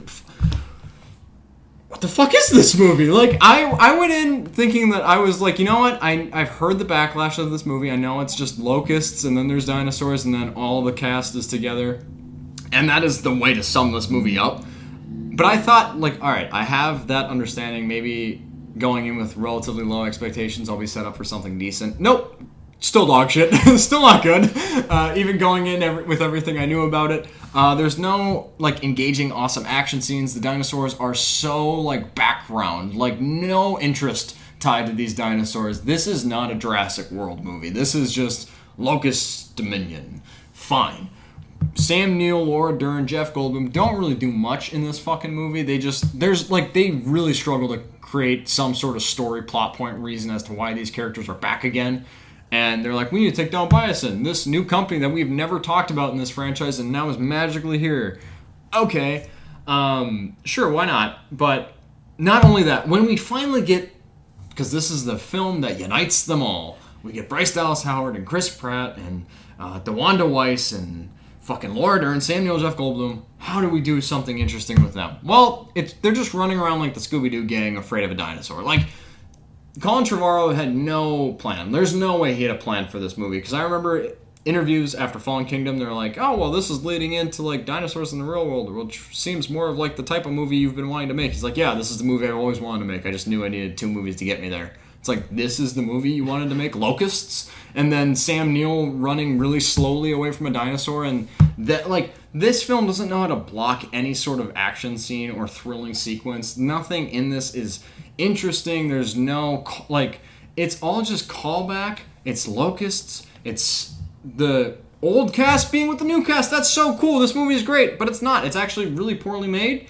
and poorly shot. And the dinosaurs, they don't fucking matter in this Jurassic World movie. So, surprised to say this is my least favorite Jurassic World film. And I went in really hopeful that I'd at least kind of have a good time. I also watched, sadly, the extended version. I don't know if the theatrical version is any better, but it would have been shorter. So for that, it probably was better because the extended version, I heard that it makes the movie a little bit better paced. It balances out. Fuck that. Don't watch it. Skip it. Just watch the theatrical or kill yourself. Like, don't... actually, between those two, suicide's fine. Don't watch this movie. It is gutter trash, bullshit, piece of shit, ass. Like, how do you... Too long. Talking about this for too long. Were you... Every choice that they make in this movie is baffling. It's wrong. Crazy that you can make a movie about dinosaurs that's this boring and slow. I haven't seen it since theaters, and I don't feel the need to ever check this one out again. It makes Fallen Kingdom look like the original Jurassic Park. Like, it makes, like, Jurassic World Rebirth, a movie I did not like, feels like 10 times better than Dominion. Yeah. Dominion is hell on earth. Like, it's not good. No. Crazy that movie exists. But, yeah. I really was, like, challenging this movie to really piss me off this much. And it did. It succeeded. That's great. What would be your ranking of the Jurassic Park to Jurassic World franchise, all 7 films to this point? Yeah. I'll go Jurassic Park, very clearly Surprising. number 1. Wow. Yeah. Really? And then Jurassic World, The Lost World, Jurassic Park. And then... I think I'd go Jurassic Park 3, Rebirth, Fallen Kingdom, Dominion. Okay. Yeah. I would do... We have the same top 4, I think. Jurassic Park would be my favorite, obviously, as well as anyone that has a brain. Jurassic Park, I would do Lost World, and then I would do Jurassic World, and then Jurassic Park 3, which is weirdly enough the movie I've been wanting to rewatch the most of this franchise, even though it's my 4th favorite. And then I would do Jurassic World, Fallen Kingdom, Rebirth, and then Dominion being just absolute bottom of the barrel dog shit. Don't watch. But yeah, and again, talking about a movie that's 3 years old, so this is very relevant. Everyone that's seen Dominion is like, oh, he just watched it. He just put that on himself to do. Okay, that's great that he decided to do that in 2025. But yeah, if you haven't seen it, you don't need to. Even if you're like, you know what, Fallen Kingdom, I did watch it and I didn't mind. Maybe they'll tie up some good story threads in the next one, or maybe there's something exciting there. There's not, so don't bother. Just stop after Fallen Kingdom. They let the dinosaurs out. End of the franchise. Just stop there. I'm glad you finally got to watch through all the movies. Yeah, I'm happy. It took me a long time to like actually sit down because like I've seen all the Fast and the Furious movies. I'm like, all right, well I can watch all 7 of the Jurassic Park, Jurassic World movies, and I like the majority. I like at least 4.5 of these movies. Mm-hmm. So. Yeah, fun to hear your thoughts on them all these years later. Yeah, way late. Coming up this week in theaters, we have another franchise movie, kind of a reboot-quel, sequel. The same title as the original. I Know What You Did Last Summer, 2025. We are getting this. I actually haven't seen any of the other ones. I haven't either. But I am going to watch them this week, so you can expect my review of all of those, which I'm actually excited to watch the first 2. I think the third one's like straight to DVD or some bullshit, which I don't want to watch it, but my brain's like, no, you gotta watch it. This is the only time you're gonna want to watch it. Exactly. Or have a reason to watch it. Exactly. So, gonna do that. I like a good slasher movie. Just a group of friends being terrorized by a stalker. Like, sure. Yeah, I like it. And this feels like it was kind of this and Scream in the 90s, just from, hearing a lot of people. Yeah. But Scream is obviously better and more acclaimed and everything. Yeah. But I'm still excited to watch through the franchise, and I will go see this movie because... it looks like fun, and I like Madeline Klein a lot. She's hot, so I don't know. There's that. It's it's a relatively kind of light-ish release week, so I'll likely end up seeing this as well. I haven't seen the original, so I will hopefully watch that this week as well, so we can kind of compare, hopefully, the original to, not the remake, but the reboot. And it is funny that we had Scream, and then they're like, we could do that too. We'll just come out and Fishhook. Yeah, Fishhook Whatever. instead. But I'm not like super excited for this movie. From what I was able to see, Jennifer Caton Robinson, who is the director of this movie, she is the writer of Thor: Love and Thunder, so we all know how great that movie is. It's one of my least favorite MCU movies because of its writing. And the director of Do Revenge, which I've only ever heard about, but I haven't heard like necessarily great things. So, I mean, is the franchise in good hands? I don't fucking know. She could be the biggest fan of this franchise in the world and was just like, this is my love letter to slasher films. This could be a great movie. I don't have high expectations, but I will likely go see it because I'm a big horror fan and I like slashers, so maybe it'll be good. And honestly, it's looking a lot better than fucking Smurfs 2025, which is another movie that is coming out in a different year, but has the same title as a movie that came out roughly 14 years ago, 2011, when we had Smurfs. But this one is somewhat animated, but also has some live action. I don't know. Doesn't matter. Directed by Chris Miller, who has done like decent stuff. Shrek the Third, as well as the original Puss in Boots. I like both of those movies, but this film looks like it has no quality behind the screen. So, starring Rihanna. Great. You're loving this news, yeah. Our buddy Michael loves Rihanna, so we're really excited for him to maybe go see this movie. Sadly, James Corden is in this thing? He was on the cast list, but I don't know. They also, Jimmy Kimmel's in it? This is a stacked cast of just like anyone. It said, I was looking at the IMDb. It says that Kurt Russell's in this, who's one of my favorite actors of all time. John Goodman is also supposedly in here. Sandra Oh, like Nick Kroll, anything that requires voice acting. I feel like nowadays, because of Big Mouth, they're like, we should get Nick Kroll for this. So. Synopsis doesn't fucking matter. It's Smurfs. And what the bad fuckers. What's the bad guy? Gargamel has a brother named Rosamel. Oh, actually? Yeah. Oh shit. They both look greasy as fuck. So, nice. You and me. Yeah, it's just Gargamel and Rosamel. I will say the animation at least looks kind of like looks decent, but it's a Smurfs movie. I don't need this. The story looks wildly bad, and I'm tired of people the Smurfs films using the word Smurf as a verb. Yeah. Like, are you Smurfing kidding me? Like, oh, go Smurf off, or quit Smurfing on your own face. Actually, if they used it like that, I'd see the movie. If they used it in horrible, rated nasty, R Smurfs. Yeah, rated R Smurfs. Smurfette's just crazy. Smurf cocky. Now talk about Eddington. Don't edit around this. No, we're leaving that in. We don't have the capabilities to do this. Anyways, yeah, I don't know. I remember watching the like 2011 Smurfs with like Neil Patrick Harris or whatever. I liked that movie as an 11-year-old. I was like, this movie's sick. I didn't see the second one. There was another animated one like in 2017 or something. Yeah. I don't know. Anyways, yeah, Eddington, just the counter programming at its finest. That'd be an awesome double feature. Want to get drunk and watch both of these? Smurfs and then Eddington. Smurfs might be a better, like watching Eddington sober and then getting really drunk and then seeing Smurfs might actually be like the best way to do this. I think so. Eddington's going to be a rough watch. Eddington takes place in May of 2020, everybody's favorite time period. Yeah. If you were a sentient being during this time. Just so many awesome things going on then. There's a standoff between a small-town sheriff and a mayor, which sparks a powder keg as neighbor is pitted against neighbor in Eddington, New Mexico. Joaquin Phoenix and Pedro Pascal kind of playing the leads here. Emma Stone is also in the movie. This comes from Ari Aster, who I love Hereditary. I think that's one of the best movies of the past decade. Yeah. I like Midsommar a lot. I think it's a really cool and very disturbing movie that just takes place in the daylight, which is also very scary. Weird. Beau is Afraid. I like half of that movie. The other half, I think, just goes off the rails and is insane. The best ways. In the best ways? You don't love Beau is Afraid? The first half, great. And the penis monster in the attic. I'm like, whoa. Okay.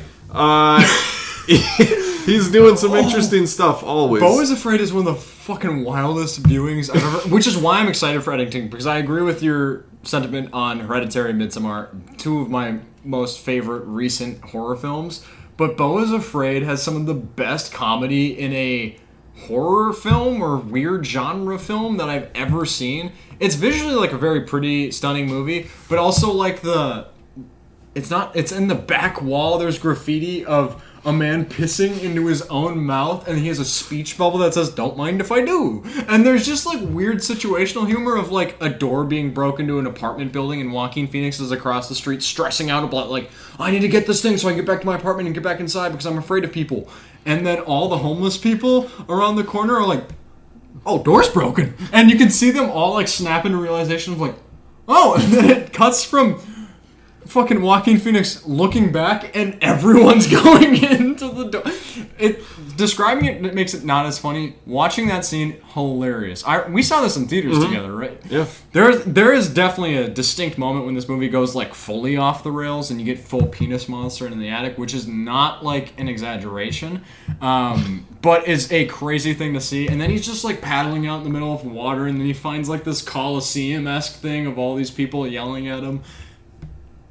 Wild movie, and I love Beau is Afraid. I think that movie is exceptional.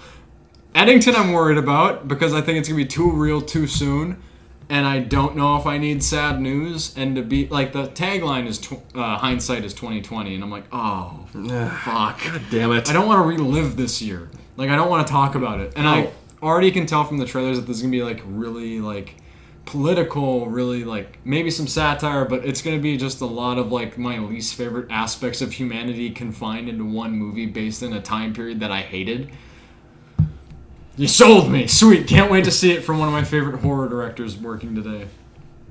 Corey, I can tell that you are chomping at the bit to watch this movie. I'm curious. Yeah. I don't know. Just all the talent behind it is like intriguing, and I hope it works. Like you said, I don't know. I don't really need to go back to this time. Yeah, I remember when they announced it, I was like, I don't know if this is what I want. I'd rather him do like a horror movie, which I guess some people will be like, this is the real horror. Shut the fuck up. That, and I've heard them say that actively, like still today, that no, this is still a horror movie, and it's like, no, it's not. And it's like a horror western. I'm like, no, it's not. No, it's not. We'll see if it actually is. I don't know. If they do have like weird out there horror elements, kind of similar to Beau is Afraid, I'd be really thrilled about it. Yeah. If there's a big penis monster screaming with like a fucking mask on, like, oh, COVID, like that would be sick. Like, fine, so like, all right, give me some weird wacky shit. But if it's more like grounded in like relatively recent and present day events, I'm like, I don't want to sit through it. I just don't want to listen to this again. But anyway, those are the three wild counter programming. Yeah, you got really wild options. I don't know if any of these are really going to be all that good. I'm excited for two of them, so who knows? We'll see what happens. Moving into a physical media roundup from this past week.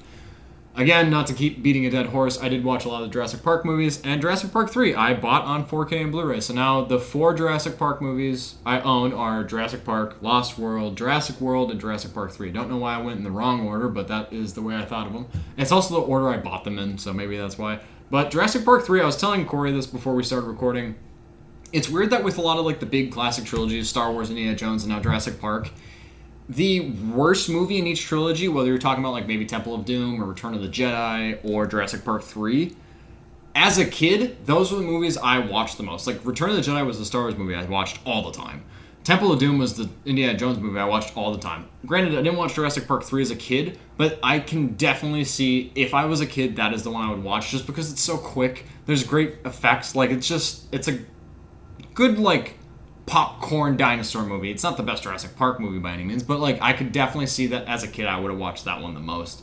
And I'm already feeling nostalgic for it, even though it's a movie I watched a week ago and I want to rewatch again. So, and I have problems with, but I added that to my collection of Jurassic Park films. And coming out this week on Blu-ray, 4K, all the things, not a ton of big things. Kind of the newest is The Surfer on 4K, which is the Nicolas Cage movie. I think from early, was it this year or was it last year? No, I think it was like, I think I saw a poster for it when I saw The Damned, and The Damned was in January. Yeah. So I feel like Surfer might be like February or sometime. Yeah, so that's coming out. We also have Shane on 4K, RoboCop 2, very nice 4K Steelbook. That is sweet. Super nice. Fury is coming out on 4K Steelbook. And then, if you're looking for a little Wallace and Gromit, you got the complete Kraken collection of Wallace and Gromit. You get a little 4K Blu-ray collection of that, which you got me the Blu-ray of it for Christmas. I still need to watch through it. Should have waited to get the 4K. No, I'm very excited. There's going to be a day when I sit down and watch all of them. I just haven't found the time yet. But I'm excited this week. You actually were very kind and brought over Ephus, one of your favorites from this year. I'm pumped to watch it, so I will likely watch it this week. And of the people I could recommend that movie to, I feel like you're the one that's going to appreciate it the most. I'm excited. I'm really excited to hear your thoughts on that one. Moving into movie news from this past week, not really like any like big like hot button things to talk about. We did get confirmation that the third Dune film from director Denis Villeneuve, who is one of, if not both of our favorite directors working today, has entered production on that third Dune film, and it will officially just be titled Dune Part 3 as opposed to Dune Messiah, which I am kind of cool with. It kind of fits, and in a lot of ways, Dune Messiah is the continuation of the first Dune book, and it is very much like the epilogue of that first book. So, and I completely see this film as serving that same purpose in terms of the first two films that we've gotten from this director. So, really excited about that. It's a pretty decent little image of just like sand dunes and like a pink sky that they used to announce that production has started. But I am super stoked, as Dune Part 2 is my second favorite film of all time and one of my favorite books, so I can't wait to see where they go with this third film. Yeah, I'm excited for that. In other news, kind of... Weird news? Yeah, weird news. John M. Chu, the director of Wicked, amongst other things, is directing a Hot Wheels movie for Warner Brothers and Mattel. This is just... I talked about the studio a couple weeks ago, about them making a Kool-Aid movie. This is happening in real life. I mean, you know, when Barbie got announced, we all were like, what the fuck is this? Yeah. So... I mean, racing movies work, like we talked about F1 and Ford v Ferrari, Rush, but also just like... What do you do that's different with Hot Wheels? Like, it's just cars. Like colorful cars? Like, I don't know. I like playing with Hot Wheels as a kid, but like... You get like a really like cool track that you just like crank on and it just fucking zips around. You're like, alright, sweet, but like what are you going to do with a movie? Like, just, is it going to be racing or is it going to be something else? Yeah. I don't know. It'll be interesting to see what this shapes up to be. Yeah, Warner Brothers just been like, all right, let's just cash in on a different property here. But in other news, we got Guy Ritchie, who initially signed on to direct Roadhouse 2, and actually had to be really excited about maybe them kind of righting some of the wrongs of that first new film that they put out. He's now exited the film, and though there's been no distinct reason given as to why Ritchie's departing from the project, the search has now restarted for them to search for a director to kind of helm that sequel to the Jake Gyllenhaal reboot. I can't think of a director that's really going to get me excited unless they're like, oh, Chad Stahelski or something like David Leitch or like someone big, flashy, some big action director. Or just maybe don't make a sequel. I don't need a sequel to that remake. It's fine. It was a good enough time for what it was, but I don't... Guy Ritchie was the reason I was excited to see this, and now that he's leaving, I'm like, all right. Fine. I really like the original with Patrick Swayze. Yeah, I think that movie's fun, and I think it fits well in the 80s, 90s. I don't care for the other one from Doug Liman a couple years ago. Yeah. I don't... It's weird that they chose that to do a reboot of, and now, like, making a franchise. It seems weird. That's, like, really set, like, a relic of its time, almost. Yeah, for sure. And I just don't really care about this project. No. We talked about Jurassic World Rebirth last week, and obviously a little bit this week. With that movie, Scarlett Johansson has officially become the highest box office grossing actor of all time, surpassing Samuel L. Jackson and Robert Downey Jr., her Marvel co-stars. I think this is mainly off the backs of her movies like Fly Me to the Moon and Her. Obviously. And the Netflix original Marriage Story. And Lucy. And Ghost in the Shell. Yep. And Hail Caesar. All these big earners at the box office. Prestige and The Phenician Scheme, amongst Asteroid others. City, obviously. Yeah. So all those movies finally got her. Maybe it was Phoenician Scheme that did it, and they just didn't report it until... They're like, we'll save it for Jurassic World, the actual like big franchise movie that's going to make money. But, you know, good for her, I guess. I mean, she's in a lot of shit. Bad movies, and also just in a lot of movies in general. And while I didn't love Jurassic World Rebirth, it's really cool that she is now the highest earner in Hollywood in terms of box office. But I'm sold on this. It makes sense to me, as she was a big mainstay of the Marvel universe, and that her other compatriots that were like the highest earners at one point were also MCU people isn't a surprise. But it's cool that she has now usurped them and taken the lead. Granted, if she's not in Avengers Doomsday, it's just going to go back to Robert Downey Jr. in like 5 years here. So it doesn't really matter that much, but it's still a cool kind of stat line to see. One thing that did blip up on the radar this past week that was kind of interesting, and it's always like, there's always like properties from the early 2000s or late 90s that I feel like are always in talks to get either a sequel or a reboot. We had like the Meet the Parents. There's always talks, I feel like, of National Treasure 3 eventually going to fucking happen. But this one is something that I'm actually, aside from those other franchises that I'm actually excited about, Night at the Museum reboot potentially being in the works. I really loved that original film. When they used to do like movies in the park in Buffalo growing up, I feel like Night at the Museum was the movie they did for like 5 weeks in a row for some fucking reason. They're like, Thursday night, kids want to watch Night at the Museum. Like, all right, sweet, I'll go see that again.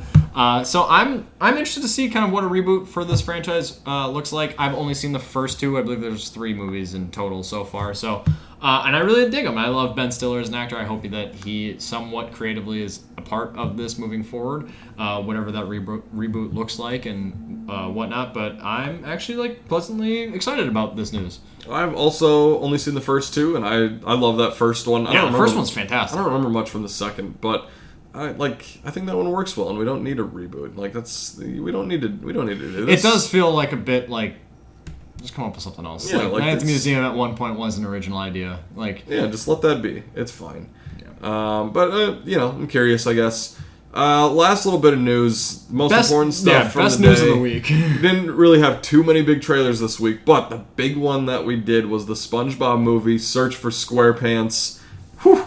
This is the 4th movie. I think there's been like some Netflix movies. Plankton movie. The Plankton movie, which you talked about before. Yeah.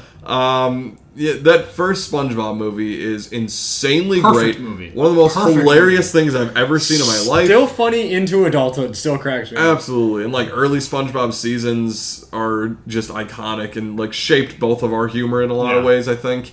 So yeah, I love that first movie. I saw the Sponge Out of Water in theaters. I was like 15, and it was just me and a bunch of kids and their families, and it was just kind of there, and I was like, damn, this is weird, and like that still happens from time to time now. When you go to a kid's movie and you're like, I'm an adult, but Yeah, I wanted to see this, and I have no one to like have as an excuse to bring to this. It's just me coming to see this, and you're like, damn it. Yeah, I'm sitting in Lilo and Stitch right now, and there's just like, all families looking at me. I'm a predator. They're looking at me. This is bad. They're watching me. But the animation looks kind of fun. It looks like they switch around some of the stuff. Mark Hamill's the Flying Dutchman. That's cool, I guess. Yeah. So, I don't know. It could be fun, but it opens the same weekend as Avatar, so it's not going to make... It's going to make more money than Avatar at the box office. I think so. Guaranteed. It'll be top 5. It'll be like Titanic, this, yeah, Avatar 1, Avatar 2, Endgame. Yep. That's going to be the top 5 highest of all time. I'm really stoked for this. The original SpongeBob movie is fantastic.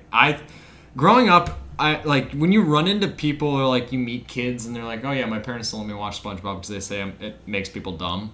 I'm like, 1, your parents are fucked. 2, they're also right because it definitely did make me stupid, but I am much happier because of it. So, you know what? Fine by me. I will happily be stupid and watching SpongeBob for the rest of my life. And I don't know if I'll see this in theaters. I haven't seen a SpongeBob movie in theaters, so maybe I break that and I break that streak and I see that. We got shit dying on us. That's it. Alright, well, fucking everything's shutting down on me. My computer went down. It's time to wrap it up, boys. Wrap it up. So, regardless, thanks for sitting down with us to talk movies and stay with us while our lights turn off on us and joining us on a overlong discussion of Superman and that franchise. Be sure to check us out on TikTok and Instagram. Some more in-depth movie reviews there. I don't have the actual outro in my notes in front of me, so Corey, take it away. Great. Also, try the Superman Blizzard from Dairy Queen. The cake batter cookie dough Blizzard. It's really good. I liked it a lot. I got it after I saw Superman, and it made it a great experience to see it afterwards. It was a lot of fun. So, anyways, do that. I didn't even think about it. It gave me the warning that my computer was going to turn off. Oh, that's why. Okay. Okay. Maybe that's why it died. I don't know. No, it definitely is. It's plugged into my fucking computer. Oh, perfect. Good stuff. All right. All right. For Mason, that's late night. That's a wrap.